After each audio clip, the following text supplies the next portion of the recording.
வணக்கம் சினிமா ரசிக பெருமக்களே, நமது எஸ்எஸ்சினி தியேட்டர் சேனலில் கலைஞன் கதம்பத்தில் இந்த காணொலியில் ஏஆர் ரகுமான் இசையில் 1999 வெளியான சங்கமம் திரைப்படத்தில் மெல்லிசை மன்னர் முதல் முறையாக பாடிய ஆளாலகண்டா பாடலின் பின்னணியில் நடந்த சுவாரஸ்யமான சம்பவங்களை தான் காண உள்ளோம்.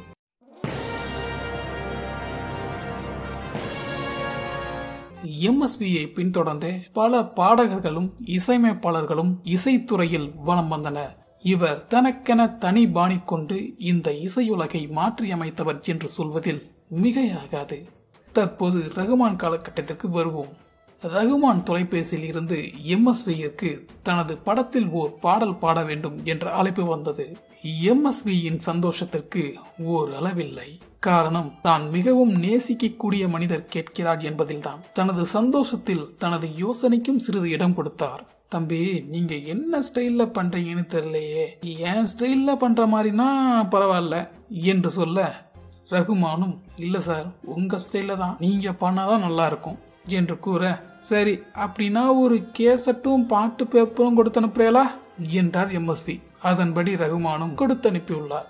ரகுமான் அனுப்பிய கேசட்டை கேட்ட எம்எஸ்வி, என்னடா அது, இந்த பாட்டோட ஸ்டைலே வேற மாதிரி இருக்கே, நமக்கு செட் ஆகுமான்னு தெரியலையே, பேசாம இந்த பாட்டை பாட வேணாம்னு சொல்லிடுவோம் என்று யோசித்துக் கொண்டு இருக்கும் போதே ரெக்கார்டிங் பண்ணலாம் என்று ரகுமான் ஸ்டுடியோவில் இருந்து அழைப்பு வருகிறது. இது என்னடா சங்கட்டமான சூழ்நிலையா போச்சே, போன்ல சொன்னா அவ்வளவு நல்லா இருக்காது, நேர்ல போய் பார்த்து பக்குவமா எடுத்து சொல்லிடுவோம் என்று அவர் ரெக்கார்டிங் சொன்ன தேதியிலே கிளம்புகிறார். அவரது துணைவியார், ஏங்க அந்த தம்பி முறையா ரொம்ப பிரியப்பட்டு அவரோட இசையில பாட சொல்லி கேட்டிருக்கு, பாடம மட்டும் வந்துடாதீங்க என்று கூறி வழி அனுப்ப, அவர் பயணித்த அந்த காரும் ஏஆர் ரகுமான் வீட்டு வாசலில் வந்து நின்றது. வாசலில் வந்து வரவேற்றார் ரகுமான். எம்எஸ்வி ரகுமான் வீட்டில் அலங்காரங்களை கண்டு, என்ன தம்பி, வீட்டுல விசேஷத்தை வச்சுக்கிட்டு என்ன ரெக்கார்டிங் கூப்பிட்டுருக்கீங்க என்றார். உடனே ரகுமான், நீங்க வர்றதுதான் விசேஷம், எனக்கு இன்னைக்கு பிறந்த நாள் என்று கூற, ஆகா இப்படி மாட்டிக்கிட்டோமே, பிறந்த நாள் அதுமா எப்படி பாட முடியாதுன்னு சொல்றது, அந்த தம்பிய கஷ்டப்படுத்துற மாதிரில இருக்கும் என்று எண்ணங்களை ஓட்டிக்கொண்டு ரகுமான் உறவுகளை நலம் விசாரித்து விட்டு ரெக்கார்டிங்க்கு சென்றார் மெல்லிசை மன்னர். தம்பி, நீங்க சொல்லி கொடுங்க, அதுபடி நான் பாடுறேன் என்று எம்எஸ்வி கேட்க, ரகுமான், சார் நீங்க எத்தனை பேருக்கு சொல்லி கொடுத்தவங்க, உங்களுக்கு போய் நான் எப்படி, ஐயோ தம்பி நீங்க நினைக்கிறத நான் கொடுக்கணும், இல்ல சார் கேசட்ல உள்ளதான், உங்க ஸ்டைல்லே பாடுங்களேன். சரி அப்ப என் ஸ்டைல்லே பாடட்டுமா சார், எனக்கு உங்க ஸ்டைல் தான் வேணும் என்று ரகுமானும் கூற, பாடலை பாடி முடித்தார் எம்எஸ்வி. உடனே எம்எஸ்வி காலை தொட்டு வணங்கி ஆசி பெற்றார் ரகுமான். அவரை வாழ்த்து விட்டு, ஒரு முறை பாட்டை கேட்கலாமா என்றார் எம்எஸ்வி. இல்ல சார், எடிட்டிங் முடிச்சிட்டு போட்டு காட்டுறேன் என்று ரகுமான் கூற, ஒருவேளை நம்ம பாடினது நல்லா இல்லையோ என்று திரும்பவும் தனது மனதுடன் ஆலோசித்தார்.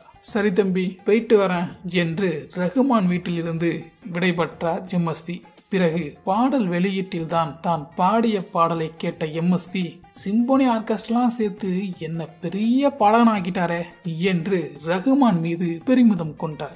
இவர் தமிழ், மலையாளம், கன்னடம், தெலுங்கு, ஹிந்தி என்று பல மொழிகளில் கொடிகட்டியவர். டிஎம்எஸ், சுசிலா, எல்ஆர் ஈஸ்வரி போன்ற பல பாடகர்கள் இவர் இசையில் வளர்ந்தவர்கள். எம்எஸ்வி இசை என்றால் பாடலுக்காகவே மக்கள் திரைநோக்கி பயணம் செய்தனர். இன்னும் எத்தனையோ சொல்லிக் கொண்டு போகலாம். இவர் இசையால் மட்டும் உயர்ந்தவர் அல்ல.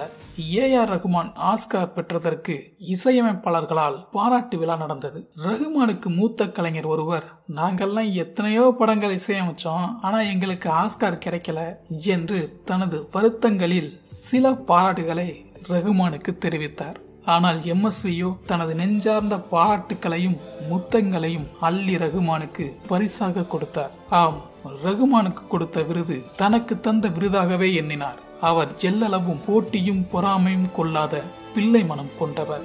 அவர் இவ்வுலகை விட்டு பிரிந்தாலும் ஓர் கலைஞனாய் என்றும் ரசிகர்கள் மனதில் இசையாய் வாழ்கிறார்.